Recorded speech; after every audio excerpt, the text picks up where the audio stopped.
नमस्कार बच्चों, मैं हरीश सर एक बार फिर आप सभी बच्चों का चलो कदम बढ़ाए चैनल पर स्वागत करता हूं। और आज हम सीखेंगे यूनिट 8 के थ्योरम नंबर 10। बच्चों, मैंने ये थ्योरम सभी इकट्ठी ली हैं ताकि आपको ज़्यादा दिक्कत ना हो।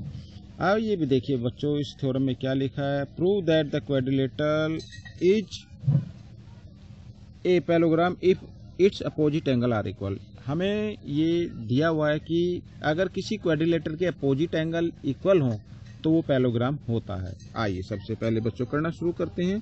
देखिए सबसे पहले वही गिवन जो आपको लिखना है। गिवन क्या क्या दिया हुआ है इसमें कि A B C D is A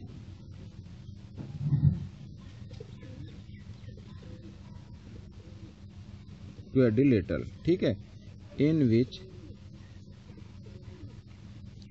which angle A equal angle C and angle B is equal angle D। ये इसमें गिवन है और आपको प्रूव करना होगा। प्रूव जो करना है, आपको प्रूव करना है कि A B C D is a parallelogram. ठीक है बच्चों, ये आपको प्रूव करना होगा। ये मैं लिख देता हूँ।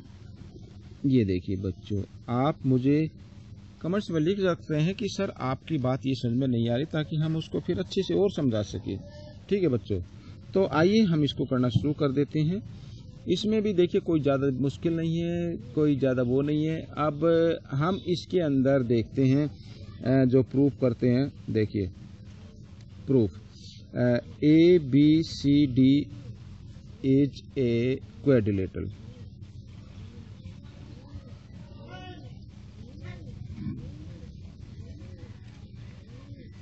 ठीक है बच्चों, अब देखिए इस क्वाड्रिलेटरल में क्या गिवन है। Angle A equal angle C के और angle B is equal angle D के। ठीक है बच्चों, ये गिवन है। इसे आप फर्स्ट इक्वेशन मान सकते हैं, इसे सेकंड जो गिवन है। ठीक है, आइए हम फर्स्ट और सेकंड को ऐड कर देते हैं। एडिंग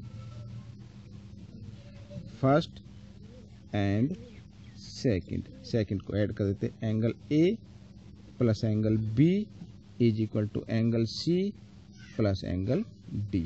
ठीक है बच्चों, ये हमने इसको ऐड कर दिया है। और ऐड करने के बाद आप इसको भी दे सकते हैं इक्वेशन नंबर 3। ठीक है बच्चों, अच्छा, और अब हम देखिए, हमें पता है कि क्वाड्रिलेटरल कोई भी हो उसका सम कितना होता है, 360 होता है। आइए लिख देते हैं सिंस। ठीक है बच्चों, since the sum of angles of a quadrilateral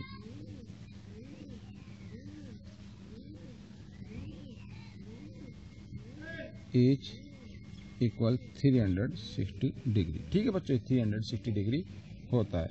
तो आप बच्चों इसको देख सकते हैं आराम से। अब देखिए, यानी angle A plus angle B plus angle C plus angle D, इन सब का सम कितना होना चाहिए, 360 होना चाहिए। अच्छा, अब देखिए फ्रॉम थर्ड हम यहाँ पर लिख सकते हैं। देखिए angle A plus angle B, ठीक है, प्लस अब सी और डी यानी लिखा ना, ये अगर मैं इसको ब्रैकेट में रख लूँ यहाँ पर तो आपको अच्छी तरह वो समझ में आ जाएगा। अब देखिए बच्चों, इसके अंदर, ठीक है, चाहे तो इसको आप एक बार फिर लिख सकते हैं ये इस प्रकार करके, angle C plus angle D. ये देखिए ऊपर समझो ब्रैकेट नहीं है, ये मैंने ब्रैकेट बना दिया 360। अब बच्चों देखिए angle A plus angle B, ठीक है, अच्छा, प्लस यहाँ सी और डी किसके इक्वल आ रहा है, ए और बी क्या आ रहा है, तो मैं इसकी जगह ए और बी लिख सकता हूँ, एंगल बी। ठीक है, इज इक्वल टू 360।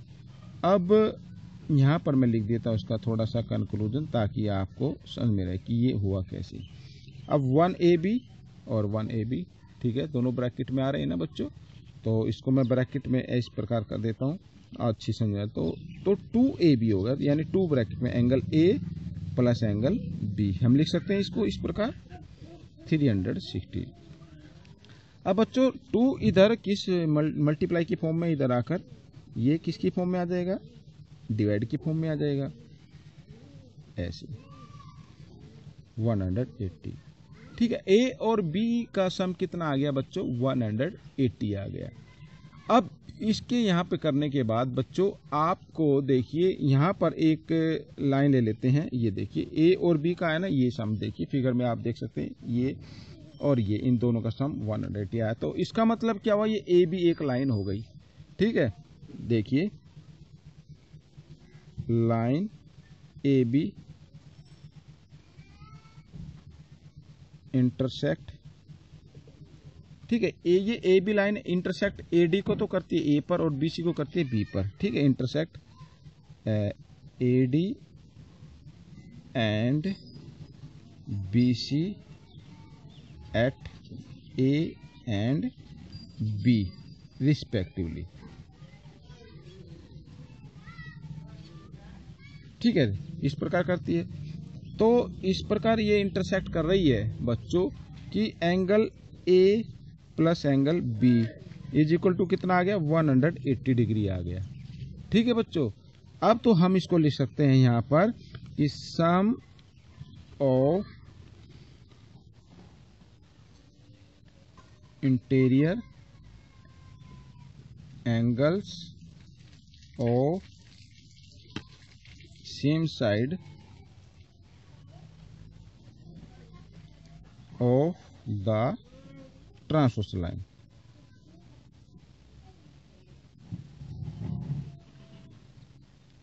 ठीक है बच्चों, समझ में आ गया? ये ट्रांसवर्स लाइन के एक ही तरफ बने हुए क्या है? Alternate angle. आप फिगर देख सकते हैं, ये देखिए ये दोनों लाइनें हैं और ये ट्रांसवर्स लाइन हो गई मान लीजिए। ये इसको इस प्रकार इंटरसेक्ट कर देखिए, इन दोनों का सम कितना आता है? 180 आता है। अगर 180 आता तो इसका मतलब क्या हुआ कि ए डी पैरेलल होगा BC के। ठीक है, AD पैरेलल होगा BC के। अच्छा, अब देखिए मैं इसको एक बार फिर दूसरे पेज पर मैं आपको इसको बताता हूँ। यहाँ पर मैं इसको रख लेता हूँ। ठीक है बच्चों, इस पर देखिए थोड़ा सा इसमें से। अब देखिए बच्चों इसके अंदर क्या है? अब दोबारा again angle A plus angle B is equal to 180। ये तो हम कर चुके हैं ना यहाँ पर, A plus B is equal to 180। अच्छा, अब देखिए बच्चों और एंगल A प्लस ये B देखिए फ्रॉम वन में क्या था? Angle A is equal angle C के था। ठीक है ना, ये तो गिवन है बच्चों, अपोजिट एंगल इक्वल है तो मैं B। ठीक है बच्चों, ये गिवन था ना, A इक्वल है C के और ये साथ ये भी लिख देता हूँ angle B is equal angle D के। अब बच्चों देखिए यहाँ पर, ठीक है, मैं एक बार फिर लिख देता हूँ angle B is equal to 180 degree. ठीक है बच्चों, अच्छा अब आप देख सकते हैं कि A किसके इक्वल आ रहा है? C के। तो मैं इसकी जगह C लिख सकता हूँ, angle C plus angle B is equal to 180 degree. या आप लिख सकते हैं इस प्रकार भी लिख सकते हैं 180 डिग्री। ठीक है, अब देखिए फिगर के अंदर कि ये देखिए B और C इन दोनों का सम 180 आ रहा है। तो इसका मतलब BC एक लाइन है। ठीक है, यहाँ पर लिख देता हूँ लाइन BC इंटरसेक्ट, ठीक है, AB and CD at B and C। ठीक है, respectively.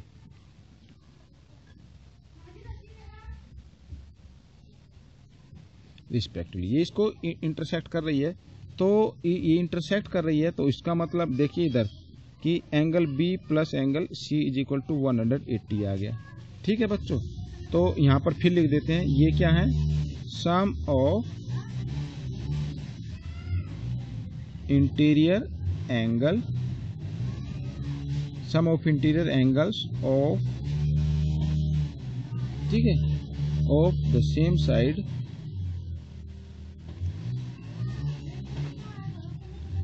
Of the transverse line.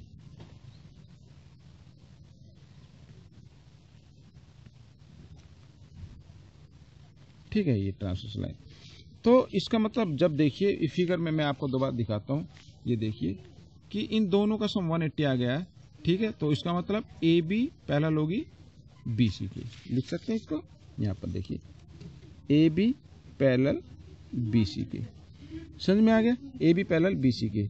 अच्छा बच्चों देखिए, जो अभी हमने यहाँ पर किया था इसको मैं मान लेता हूँ फोर्थ मान लेते हैं, फोर्थ, और जो अभी किया है इसको मान लेते हैं फिफ्थ। आप देखिए फ्रॉम फोर्थ एंड फिफ्थ, इससे हमने क्या देखा, हमने देखा कि ए डी पैरेलल है B C and A B parallel, oh sorry B C नहीं, हाँ ये दूसरा जो आया ए बी पैरेलल, ये जो आया यहाँ पे थोड़ा सा बच्चों ये गलती हो गई, देखिए फिगर में दोबारा ये दोनों का सम आया तो ए बी पैरेलल होगा सी डी के।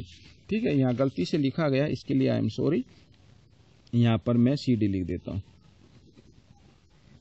ठीक है बच्चों, ये ठीक है, A D parallel B C के and A B parallel C D. ठीक है बच्चों, ये सी डी है, इसके लिए सॉरी। तो अब देखिए इनके अपोजिट पेयर पैरेलल आ गए। ठीक है ना, आ गए ना, तो इसका मतलब क्या हुआ, hence A B C D is a parallelogram.